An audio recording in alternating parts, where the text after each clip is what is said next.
اعوذ باللہ من الشیطان الرجیم بسم اللہ الرحمن الرحیم سورہ المائدہ آیت نمبر 81۔ آیت نمبر 81 میں اللہ پاک فرماتے ہیں، اور یہ لوگ اللہ پر ایمان رکھے اور نبی پر اور اس کتاب پر جو ان کے پاس ہے ایمان لاتے، اگر وہ لوگ ایمان لاتے اور ان کو کبھی دوست نہ بناتے یعنی کافر کو، لیکن ان میں سے بہت لوگ ایمان نہیں رکھتے۔ آیت نمبر 82 میں اللہ پاک فرماتے ہیں، اے نبی صلی اللہ علیہ وآلہ وسلم، آپ ان یہود اور ان مشرکین کو دیگر لوگوں سے زیادہ مسلمانوں سے عداوت یعنی دشمنی رکھنے والے پائیں گے۔ جو مشرکین رہیں گے اور یہود رہیں گے، دوسروں کے کمپیریزن میں لوگ جو سب مسلمانوں سے زیادہ دشمنی رکھنے والے پائیں گے آپ لوگوں کو کمپیئر کرے اگر تو۔ اور ان میں مسلمانوں کے ساتھ دوستی رکھنے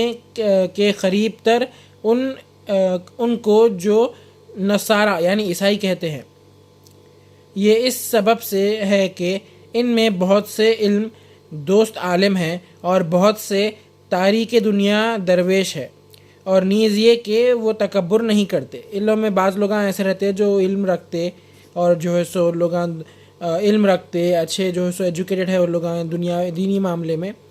اور ان لوگ جو ہے سو تکبر نہیں رکھتے۔ ان لوگوں میں ایسے لوگ بھی ہے، اور بعض لوگ جو ہے سو ان لوگوں میں ایسے بھی ہے یہودی مشرکین جو ہے سو مسلمانوں سے دشمنی رکھتے، ان لوگ بہت سے زیادہ دشمنی رکھتے دوسروں کے کمپیریزن میں۔ اور عیسائیوں یہود اور عیسائی کی دوستی رہتی جب لوگ مسلمان کے اگینسٹ رہتے۔ یوزولی ان لوگوں میں خود جو ہے سو انبن رہتی، لیکن کبھی بھی مسلمان کے اگینسٹ دونوں کا آپ ساتھ پائیں گے، دوست پائیں گے ایک دوسرے کا۔ آیت نمبر 83 میں اللہ پاک فرماتے ہیں، اور جب وہ اس کتاب کو سنتے ہیں جو رسول صلی اللہ علیہ وآلہ وسلم پر اتری ہے، تو تم دیکھتے ہو کہ ان کی آنکھوں سے آنسو جاری ہو جائے۔ یہ ثبوت ہے کہ انہوں نے پہچان لیا وہ اپنے رب سے دعا کرتے ہیں کہ اے ہمارے رب، ہم ایمان لے آئے تو آپ ہم کو ماننے والوں میں لکھے، اللہ کے ماننے والوں میں لکھے۔ آیت نمبر 84 میں اللہ پاک فرماتے ہیں، اور ہمارے لیے کون سی بات ہے کہ ہم اللہ پر ایمان نہ لائیں اور اس حق پر جو ہمیں عطا ہوا ہے، اور ہم امید کرتے ہیں کہ ہمارا رب ہم کو اپنے نیک بندوں کے ساتھ جنت میں داخل کرے گا۔ آیت نمبر 85 میں اللہ پاک فرماتے ہیں، تو اللہ نے ان کو ان کے قول کے بدلے جنت عطا کی جن کے نیچے نہریں بہہ رہی ہیں، وہ ہمیشہ ان میں رہیں گے، اور نیک لوگوں کا یہی صلہ ہے۔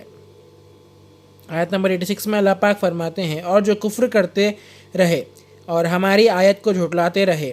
وہی دوزخی ہے۔ آیت نمبر 87 میں اللہ پاک فرماتے ہیں، مومنو، تم ان پاک چیزوں کو حرام نہ کرو جو اللہ نے تمہارے لیے حلال کر دی ہے، اور حد سے آگے نہ بڑھو، اللہ حد سے آگے جانے والوں کو دوست نہیں رکھتا،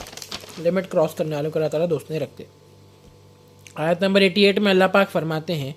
اور اسی میں سے کھایا کرو جو اللہ نے تم کو حلال اور پاکیزہ رزق عطا کیا ہے، اور اللہ ہی سے ڈرتے رہو جس پر تم پورا یقین رکھتے ہو۔ آیت نمبر 89 میں اللہ پاک فرماتے ہیں، اللہ تمہاری جھوٹی قسموں پر تم کو گرفتار نہیں کرے گا، لیکن تمہاری پختہ قسموں پر ضرور پکڑے گا، تو اس کا کفارہ 10 محتاجوں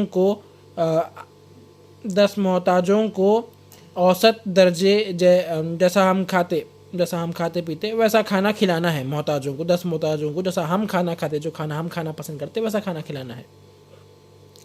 جو اپنے اہل و عیال کو کھلاتے ہیں ہو، یا ان کو کپڑے دینا، یہ ایک غلام آزاد کرنا۔ جو یہ سب نہ کر سکے تو 3 دن کا روزہ رکھ لے، یہ تمہاری قسموں کا کفارہ ہے جب تم قسمیں کھا لو، اور پھر قسم کھا کے اس کو توڑ دیے تو اس کا کفارہ یہ ہے، یہ کرنا ہے آپ لوگوں کو، سب کو یہ کرنے کا ہے۔ اپنی قسموں کی حفاظت کیا کرو، اسی طرح اللہ تم سے اپنی آیت بیان فرماتا ہے تاکہ تم شکر گزار بن جاؤ۔ آیت نمبر 90 میں اللہ پاک فرماتے ہیں، مومنو، شراب، جوا، بت فال کے تیر، یہ چاروں چیزیں ناپاک ہے، شیطانی کام ہے، ان سے بچتے رہو تاکہ تم کو نجات ملے۔ بت، فال کے تیر، جوا، شراب، یہ سب چیزیں حرام ہیں، ان سے بچنے کے لیے فرما رہے اللہ تعالیٰ۔ آیت نمبر 91 میں اللہ پاک فرماتے ہیں، شیطان تو یہی چاہتا ہے کہ تم کو شراب اور جوئے میں ڈال کے تم میں دشمنی اور کینہ بغض ڈال دے اور تم کو اللہ کی یاد اور نماز سے روک دے، کیا تم ان کاموں سے ابھی باز نہ آؤ گے؟ آیت نمبر 92 میں اللہ پاک فرماتے ہیں، اور اللہ کی اطاعت اور رسول کی فرما برداری کرتے رہو اور ڈرتے رہو، اور اگر تم منہ پھیرو گے تو جان لو کہ ہمارے رسول پر تو صرف پیغام کو پہنچانا تھا، آقا پہ اور جتنے بھی رسولان تھے سب پہ صرف یہ ایک ہی ڈیوٹی تھی کہ پیغام پہنچانا تھا، ان کا کام صرف پیغام پہنچانا تھا، اور لوگ منہ پھیر لیے تو وہ ان کو جو سو اللہ تعالیٰ ان سے پرسش نہیں کریں گا، اس کے بارے میں پوچھیں گے نہیں اللہ تعالیٰ، صرف اب سارے پیغمبروں کا کام پیغام پہنچانا تھا، اور وہ یہ فریضہ فرما دیا ہے اور انہوں اپنا کام کر دیے ہیں، اور جو پہنچانا تھا لوگوں تک، اللہ کی مخلوق تک جو اللہ کا پیغام پہنچانا تھا وہ پہنچا دیے۔ آیت نمبر 93 میں اللہ پاک فرماتے ہیں، مومنین صالحین پر کوئی گناہ نہیں اس میں جو وہ پہلے کھا چکے، جبکہ وہ آئندہ کے لیے ڈر گئے اور ایمان لے آئے اور نیک کام کرے، ایمان لائے، پرہیز کیا کرے اور نیکیاں بھی کرے، اور اللہ ایسے نیکوں کو محبوب رکھتا ہے، نیکوکاروں کو محبوب رکھتا ہے۔ جو مومنین ہیں، صالحین ہیں، اور لوگ پہلے جو کچھ جو ہے سو کھا چکے تھے وہ تو پہلے کا ہے گیا، وہ سب ہو چکا ہے، تو اس کو چھوڑ دو بولے اللہ تعالیٰ۔ اب سب جان لینے کے بعد، ڈر پہنچ جانے کے بعد، تم تک انسٹرکشنز پہنچانے کے بعد اگر پھر ویسے حرکت نہیں کرنا۔ آیت نمبر 94 میں اللہ پاک فرماتے ہیں، مومنو، اللہ شکار میں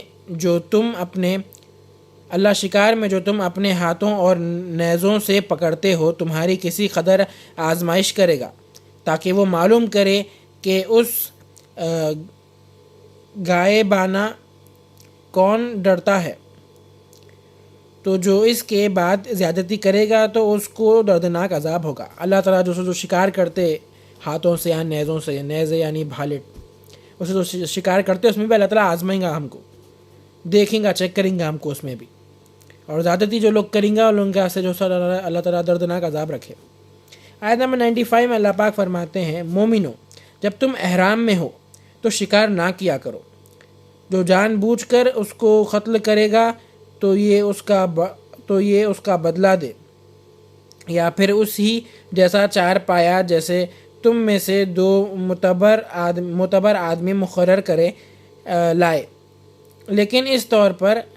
کہ بطور نیاز یہ جانور کعبے تک پہنچے، یا کفارہ دے، مسکین کو کھانا کھلائے، یا اس کے برابر روزے رکھے، اپنے کام کی مزہ چکے جو پہلے ہو چکا، اللہ نے معاف کر دیا، اور جو پھر ایسا کرے گا تو اللہ اس سے بدلہ لے گا،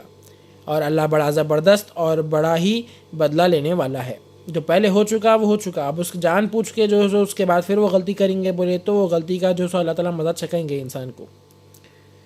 آیت نمبر 96 میں اللہ پاک فرماتے ہیں، تمہارے لیے دریائی یعنی پانی چیزوں